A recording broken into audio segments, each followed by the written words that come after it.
À frente, nosso pastor Adélio, que será o ministro de Deus essa noite para as nossas vidas. Agradeço por tudo.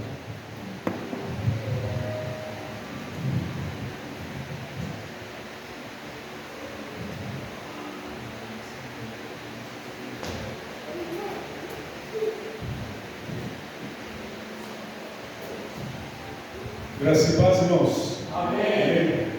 E boa noite a todos. Que o Senhor esteja abençoando a vida de cada irmão, essa noite de forma especial, por meio da sua palavra. Temos experimentado já a presença de Deus nesse momento, por meio do louvor.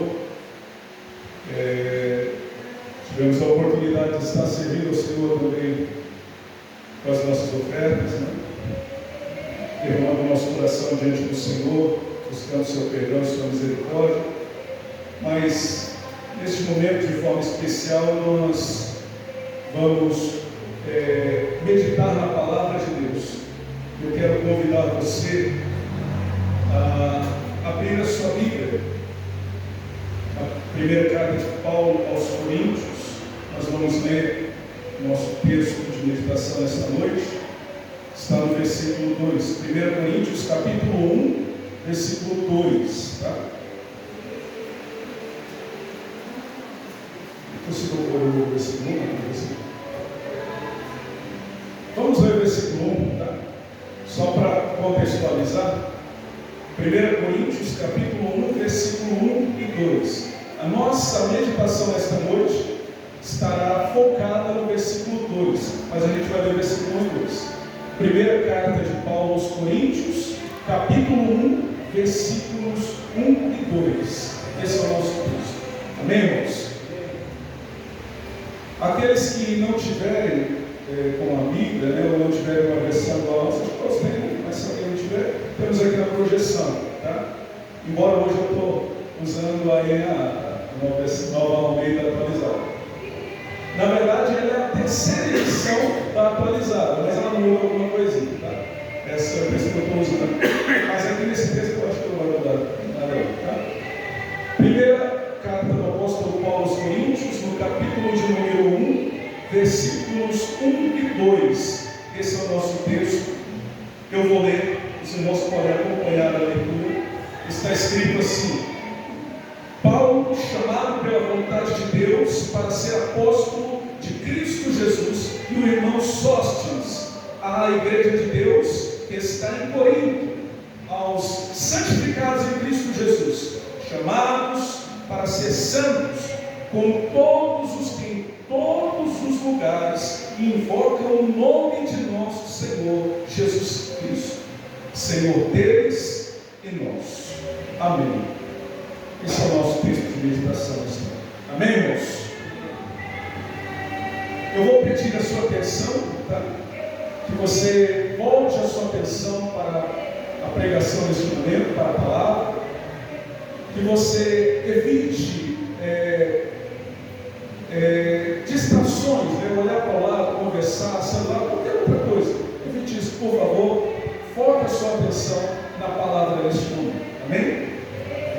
Irmãos, nós estamos aqui diante de uma carta que eu diria que é uma das cartas mais interessantes, talvez uma das mais interessantes do Novo Testamento.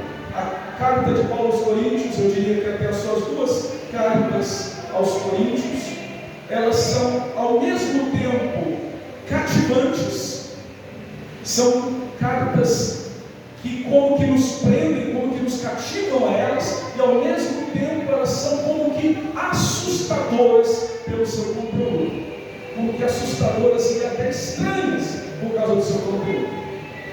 Quando lemos as cartas de Paulo aos Coríntios, nós vamos ler a realidade de uma igreja muito parecida com as igrejas do nosso dia, e é por isso que eu estou hoje tomando esse texto para compartilhar com os irmãos, porque eu creio que nesse texto, aliás, toda a palavra de Deus, mas de forma especial, nesse texto da carta de Paulo aos Coríntios, nós temos uma mensagem que se direciona a nós como igreja do Senhor que somos, e ao mesmo tempo, quando olhamos para a carta de Paulo aos Coríntios, para a igreja que estava na cidade de Corinto, na época do apóstolo Paulo, nós vemos uma igreja muito parecida com a igreja dos nossos dias, com a igreja evangélica dos nossos dias, de forma especial aqui no Brasil.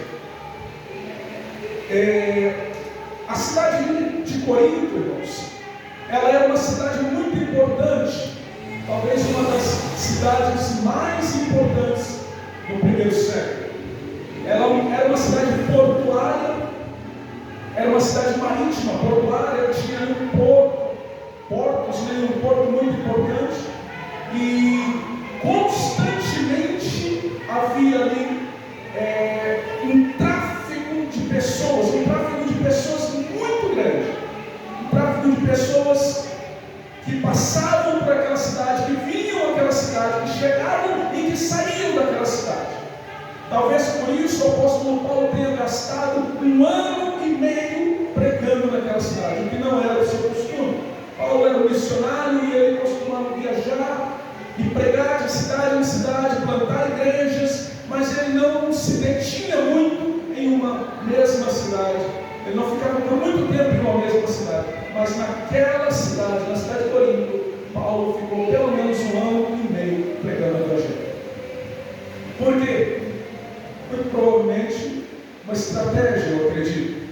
Talvez seja isso, uma estratégia, como um bom estrategista que ele era. Uma cidade portuária com um número muito grande de pessoas passando por ela todos os dias, pessoas que chegavam, pessoas que saíam todos os dias, pessoas que estavam ali todos os dias, passando por aquela cidade, pessoas que vinham de todos os lugares do mundo, porque ela era também uma via de comércio, né? Comércio marítimo que passava por ali. Então havia um grande número de pessoas indo e voltando, passando e vindo de todos os lugares do mundo, constantemente. Por isso Paulo tinha a oportunidade de estar pregando o evangelho para muitas pessoas diferentes ali todos os dias.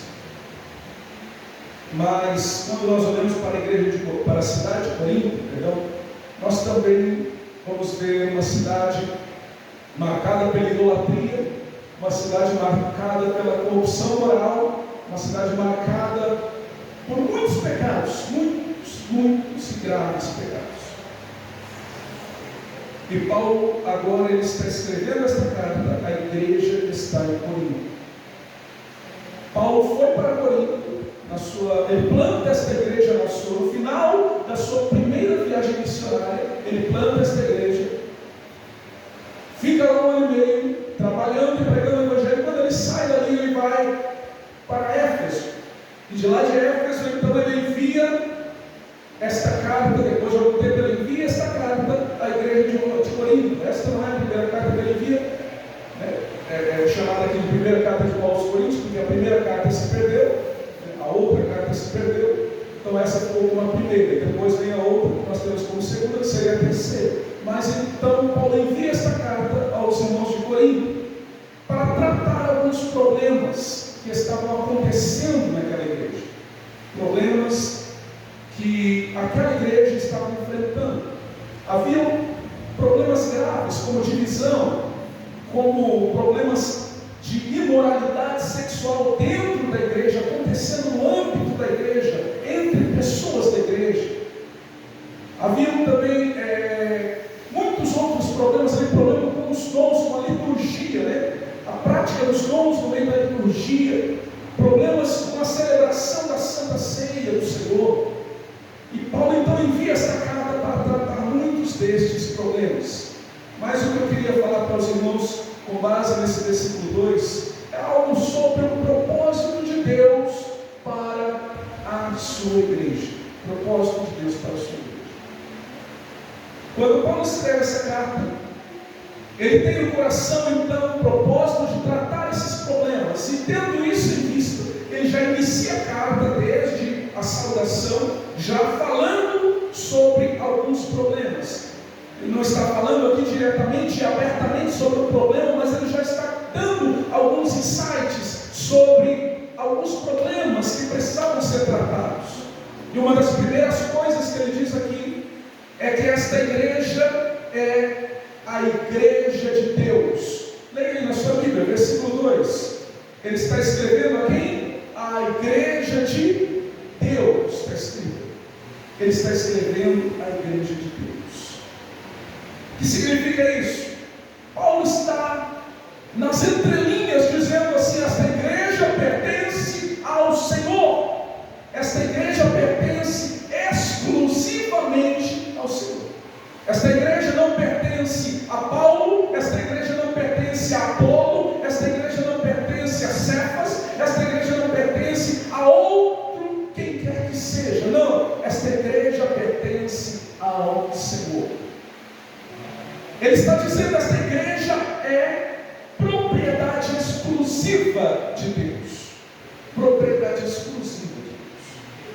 E esse termo, irmãos, que ele usa aqui, a igreja de Deus, esse termo, a igreja de Deus, é um termo exclusivo de Paulo.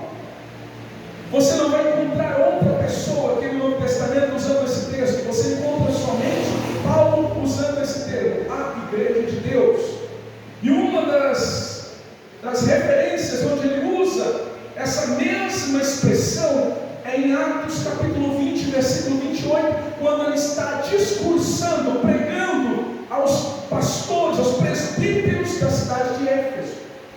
Atos 20, Paulo manda chamar os presbíteros de Éfeso até onde ele estava. Ele estava em Mileto e ele manda chamar os presbíteros de Éfeso, os pastores de Éfeso. E então ele está pregando, ele vai pregar, discursar a esses pastores um discurso de despedida. E naquele discurso ele diz assim: olha, irmãos, vocês foram chamados para pastorear a igreja de Deus. Ele usa esse mesmo termo, a igreja de Deus. E ele diz: a igreja de Deus, a qual ele comprou com o seu próprio sangue. Olha só, Paulo usa um termo muito forte, irmãos. Ele está como que dizendo: na cruz Deus sangrou por esta igreja. Deus sangrou na cruz por esta igreja. Ele a comprou com o seu próprio sangue. E quando Paulo diz isso, não é que Paulo ignorasse os muitos pecados da igreja de Corinto, não. Ele sabia que estava acontecendo dentro daquela igreja. Ele sabia os pecados sexuais que estavam acontecendo ali. Ele sabia os pecados de divisão que estavam acontecendo ali naquela igreja. Ele sabia os pecados de orgulho, dos pecados de ostentação, onde um queria aparecer mais do que outro no meio do culto, por meio de uso de dons e coisas assim.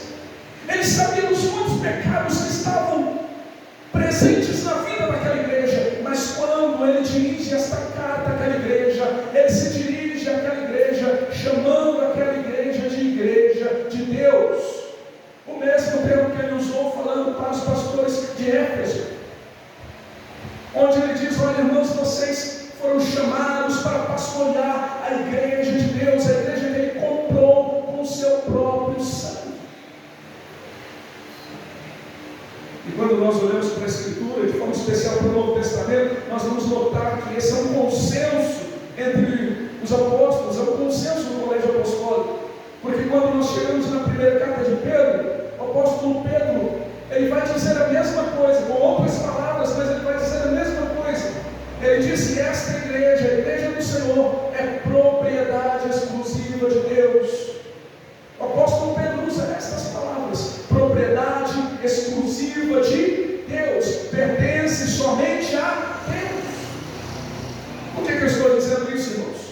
Porque nós precisamos compreender que nós somos igreja de Deus. Nós precisamos compreender que a igreja não é minha, não é sua, não é do pastor, não é de qualquer outra pessoa que esteja aqui. A igreja pertence a Deus. Ele é o dono, o possuidor dela. Ele a comprou com o seu próprio sangue, como disse Paulo nas suas palavras aos presbíteros de Éfeso. Ele a comprou com o seu próprio sangue. Por isso ele a tornou sua propriedade exclusiva, como diz Pedro.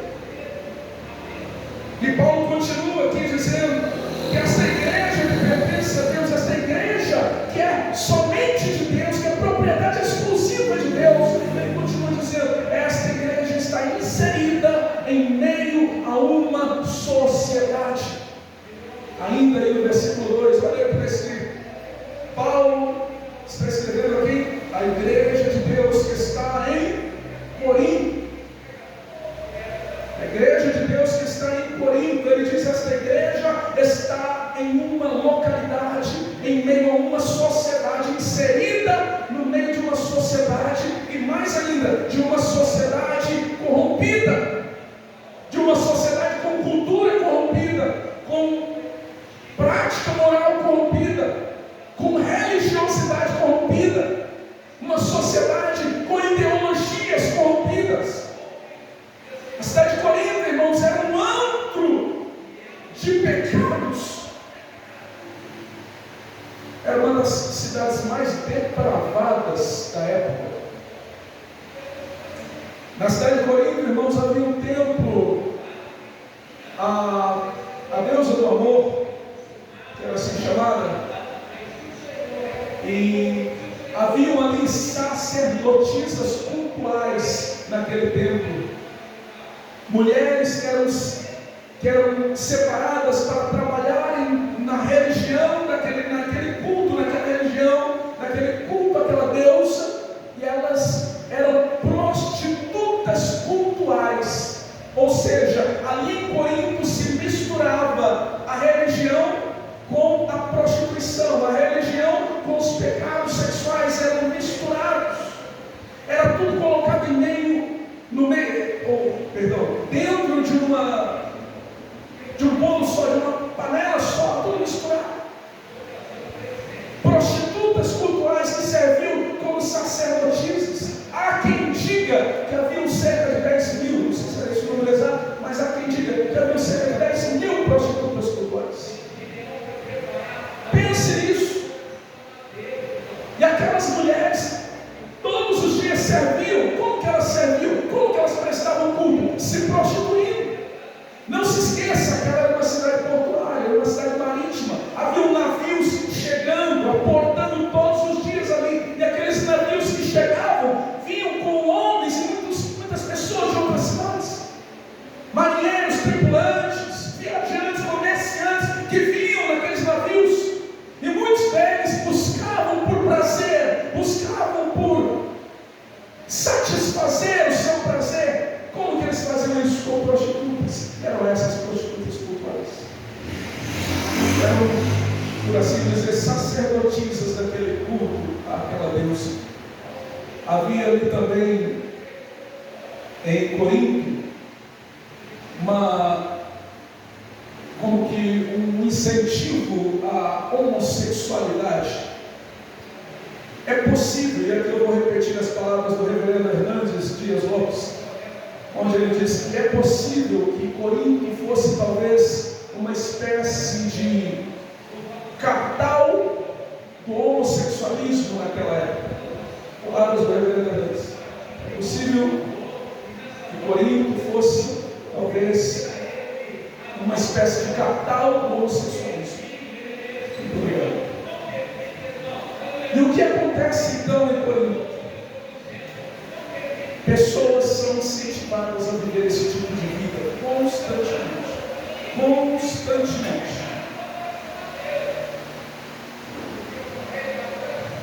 Não se esqueça de uma coisa.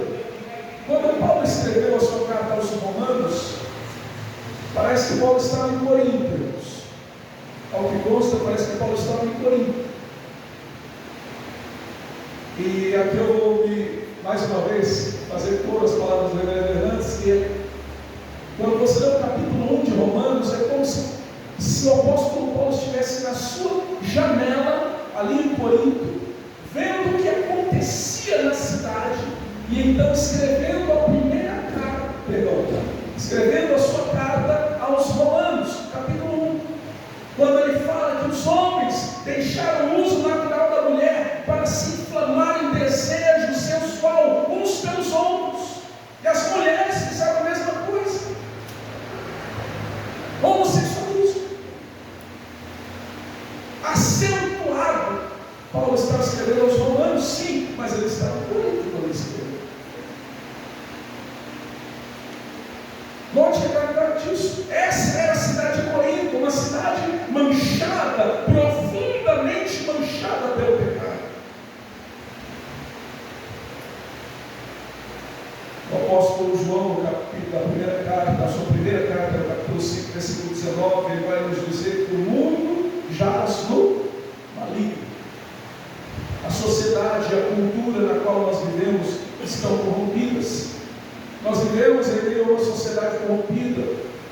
Vivemos em meio a uma sociedade de cultura corrompida, de ideologias corrompidas pelo pecado, manchadas pelo pecado, mergulhadas na podridão do pecado. Mas nós estamos aqui no meio desta sociedade, e o que Paulo está dizendo é isso: vocês são igreja de Deus, mas vocês estão vivendo em meio a uma cultura corrompida. Então, compete a nós sabermos como viver em meio a uma cultura corrompida. Paulo está dando os insights para o que ele vai falar depois. No decorrer da carta, ele vai desenrolar esses assuntos, e ele vai dizer, como ele diz no capítulo 6, irmãos, não se engane, nenhum idólatra, nenhum adúltero, nenhum afeminado, nenhum ladrão, nenhum desses entrará no reino de Deus. E não se esqueçam, muitos de vocês eram assim. Capítulo 6, versículos, acho que 19, alguma coisa assim, em diante. E aí ele vai dizer, vocês eram assim, vocês foram assim. Mas ele está dizendo, não compete mais a nós vivermos assim. Vivemos em meio a uma cultura corrompida. Mas aí ele continua dizendo, estou escrevendo a esta igreja de Deus, que vive em meio a uma cultura corrompida, uma sociedade corrompida, mas é uma igreja de santificados em Cristo Jesus. Está lendo aí a sua Bíblia, versículo 2? A igreja de Deus, que está em Corinto, aos santificados em Cristo Jesus, chamados para ser santos. Quando ele diz santificados em Cristo Jesus e chamados para ser santos, ele está dizendo, esta igreja é santa. Esta igreja é santa, e esta igreja é chamada para ser santa. E aqui ele está falando de duas ou dois tipos de santificação: a santificação posicional e a santificação progressiva. Ele está dizendo, estou escrevendo a igreja que é composta por irmãos e irmãs que são santificados em Cristo Jesus, ou seja, são santos. Você é um santo, você é uma santa de Deus.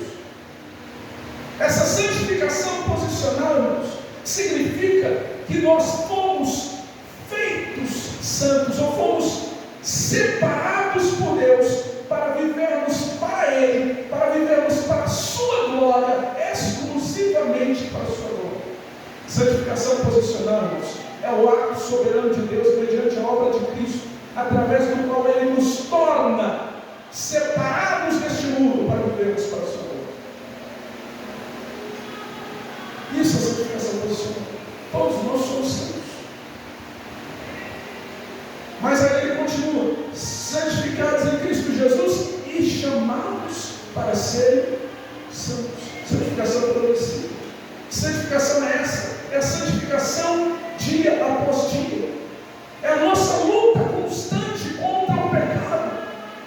É a nossa luta constante contra a tentação, contra a concupiscência, como diz o apóstolo João, contra a concupiscência da carne, a concupiscência dos olhos e contra a soberba da vida. Os pecados que batem na nossa porta todos os dias, nós fomos chamados a lutar contra esses males, contra esse pecado. Chamados para serem santos. Chamados para serem santos. E talvez você pergunte, como é que eu faço? Como é que eu vivo esta luta tão difícil? Sim, eu quero me unir a você e dizer que é muito difícil. Mas é por meio da ajuda do Espírito Santo. É o Espírito de Deus que nos ajuda.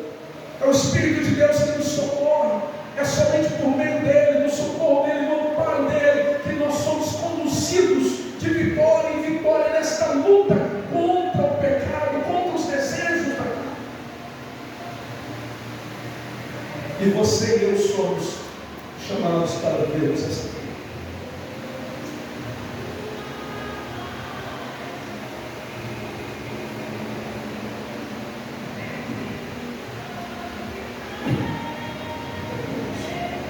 Quando olhamos para Hebreus, no capítulo 10,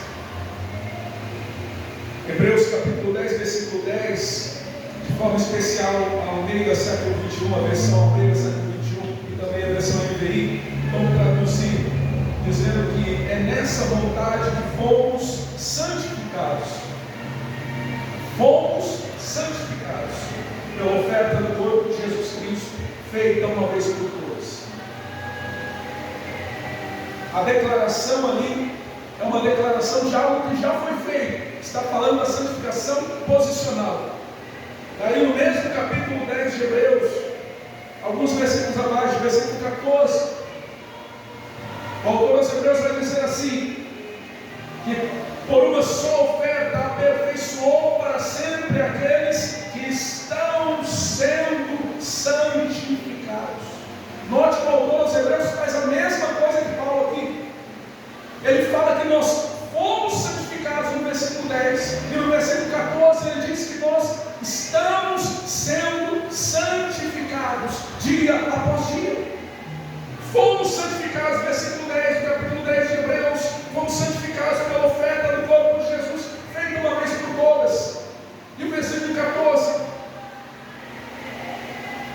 estamos sendo santificados. O que eu estou dizendo por isso, irmãos, é que você é um santo de Deus, uma santa de Deus, mas você também foi convocado para ser santificado, para viver em santificação. Porque não nos esqueçamos do que nos diz a Escritura: sem santificação, ninguém verá o Senhor. Fomos chamados para vivermos esta vida de santidade, para lutarmos contra o pecado, porque ele vai bater a nossa porta todos os dias. Ele vai nos chamar todos os dias. Ele vai pedir que nós abramos a porta de nossa vida, de nossas vidas todos os dias, para que ele entre. Compete a nós, sob a direção do Espírito Santo, com a ajuda do bendito Espírito de Deus, resistirmos, lutarmos.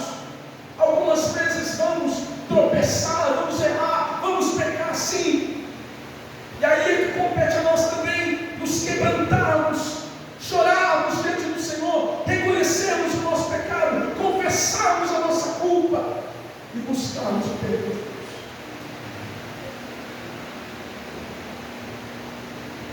A santificação, irmãos, é algo que para aqueles a quem o Senhor chamou com sua graça, aqueles a quem o Senhor alcançou com sua infinita misericórdia, já é um fato. Mas ainda não. Compreende? Já é um fato. Mas estamos nessa luta todos os dias.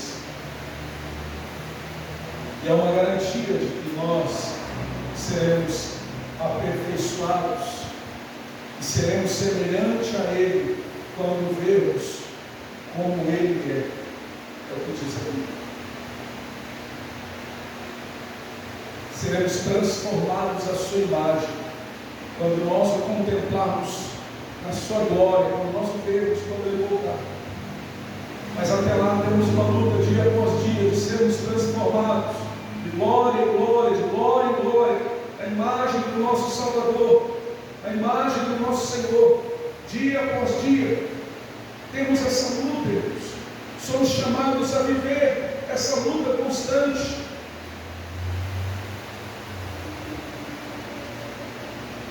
O apóstolo Paulo, na segunda carta aos Coríntios, capítulo 5, verso 17, ele diz que nós somos novas criaturas, fomos feitos novas criaturas.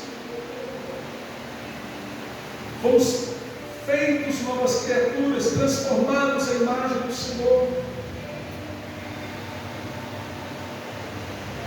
E assim, se alguém está em Cristo, nova criatura é. As coisas velhas já passaram e eis que se fizeram novas. Nova criatura, nova realidade. Paulo está escrevendo aos mesmos irmãos da mesma cidade. E ele fala sobre isso, por quê? Porque esta é uma realidade que a igreja precisa compreender. A igreja que vive em meio a uma sociedade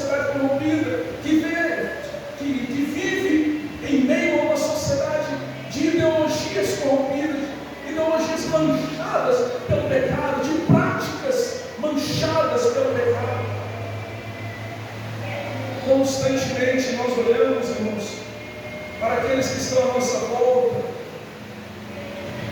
E o que nós vemos são pessoas caminhando para a escuridão, caminhando para a destruição, pessoas que caminham no pecado como que cegas, pessoas que caminham no pecado como que não compreendendo a gravidade que estão vivendo, e nós somos chamados por Deus para sermos a luz deste mundo, eu e você. Como nós seremos a luz deste mundo?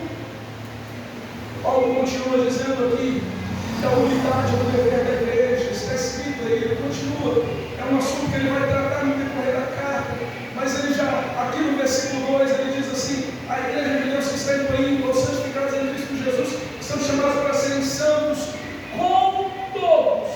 Olha só, como todos, não é sozinho. Você não está sozinha, você não está sozinho. Não é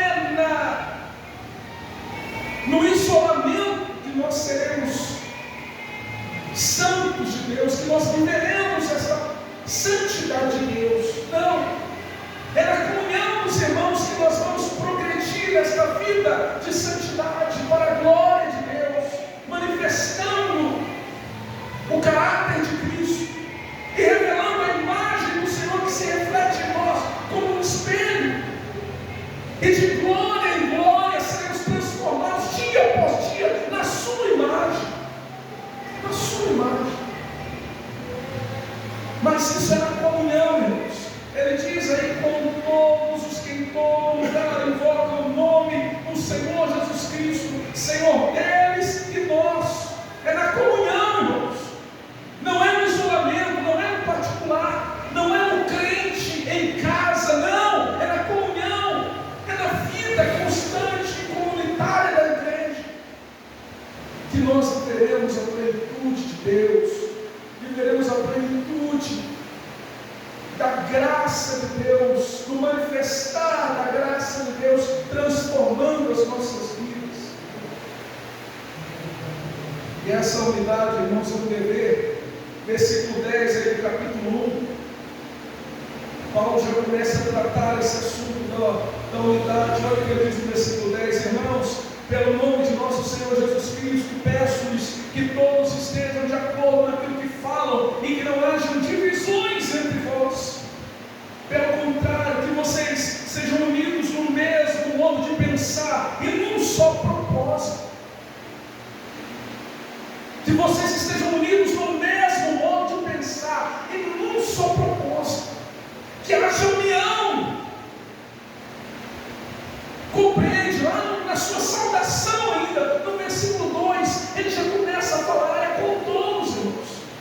É quando estamos com todos, é na nossa vida comunitária, é com os nossos irmãos que junto invocam o nome do Senhor. E aí no versículo 10 ele já começa a falar que todos pensem de igual forma, que todos falem a mesma coisa, que não haja divisões entre vocês. E por que Paulo está falando disso? Por que Paulo dá tanta importância para isso? Porque naquela igreja, irmãos, havia um grande problema de divisão. Alguns diziam: eu sou de Paulo, outros diziam: eu sou de Apolo, outros diziam: eu sou de Cefas, e outros, parece que mais orgulhosos um pouco, diziam assim: não, eu sou de Cristo, sou melhor que todos vocês. Divisões, o meu grupo é esse. E Paulo diz: não pode haver divisões. E por que Paulo dá tanto valor e tanta importância a esse tema? Porque o próprio Senhor Jesus falou disso. O Senhor Jesus, na sua oração sacerdotal, capítulo 17 do Evangelho de João, o Senhor Jesus está orando ao Pai pelos seus discípulos e pela sua igreja. E ele diz: olha, Pai, estou orando por esses aqui, por aqueles que hão de crer em mim. E aí ele diz, capítulo 17, versículos 21 a 23, ele diz assim: Pai, que todos eles sejam um, como eu e tu, ó Pai, somos um, que eles sejam um em nós, para que o mundo creia que tu me enviaste. Olha só o versículo. Que eles sejam um, para que o mundo creia, para que aqueles que estão lá fora possam crer.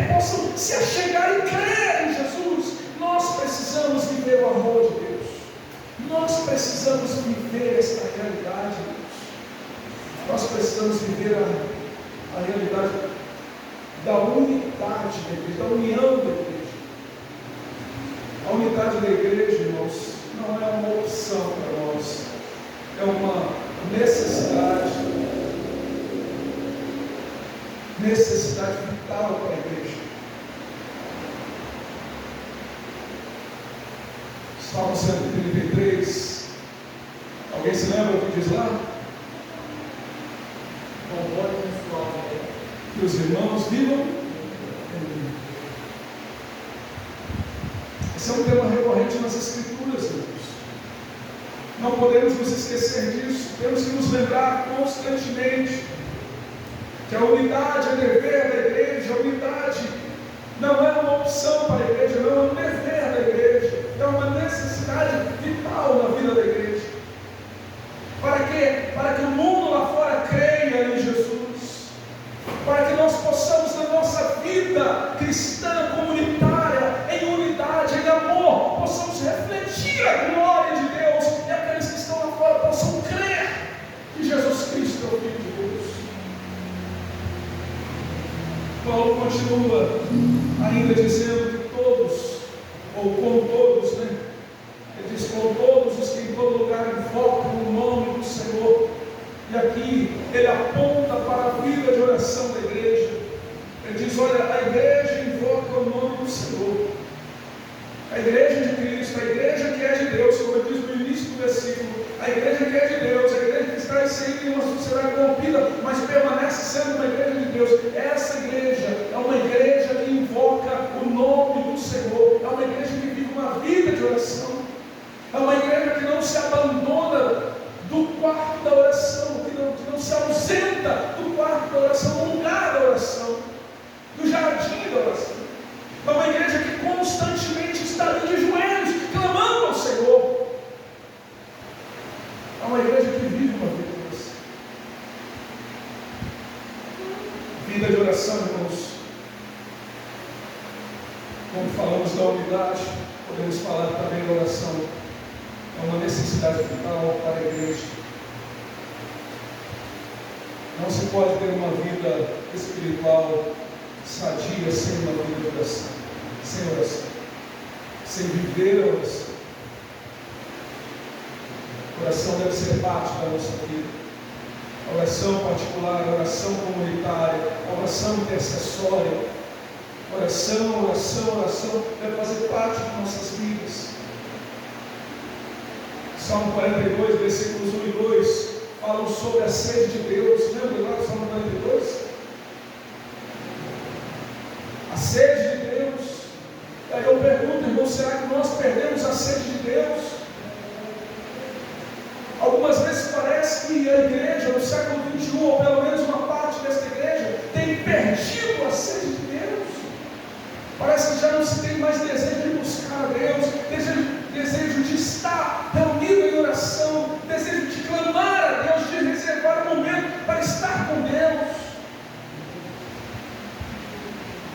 A minha alma tem sede de Deus, o Deus vivo.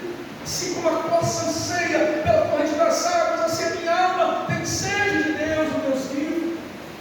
Sede de Deus, precisamos resgatar esta sede de Deus. Eu quero dizer uma coisa, irmãos: a mais elevada consequência da oração não é obtermos aquilo que nós desejamos, mas é nós conhecermos a Deus. Vou repetir, porque essa frase eu quero que você guarde ela no seu coração, tá? Porque é uma realidade, uma verdade que não pode ser esquecida. A mais elevada consequência da oração não é obtermos aquilo que desejamos, mas é conhecermos a Deus. Conhecermos a Deus. Esta é a mais elevada consequência da oração. A oração, irmãos, tem como alvo o próprio Deus. A oração não tem como alvo satisfazer os meus desejos. A oração não é moeda de troca. Eu preciso de alguma coisa, então eu vou orar mais um pouco para ver se eu recebo de Deus. Essa semana eu vou agradar mais a Deus, orando um pouco mais, gastando um pouco mais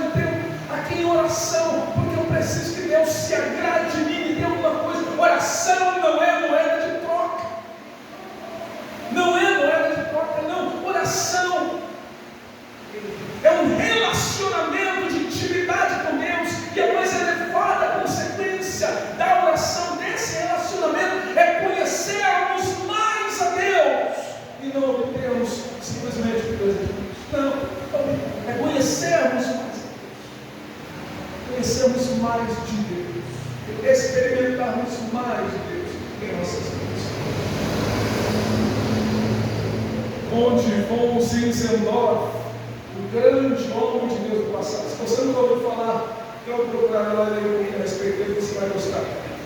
Um grande missionário, Deus usou, estadista missionário, enviou muitos missionários, um grande homem de Deus, Deus usou maravilhosamente.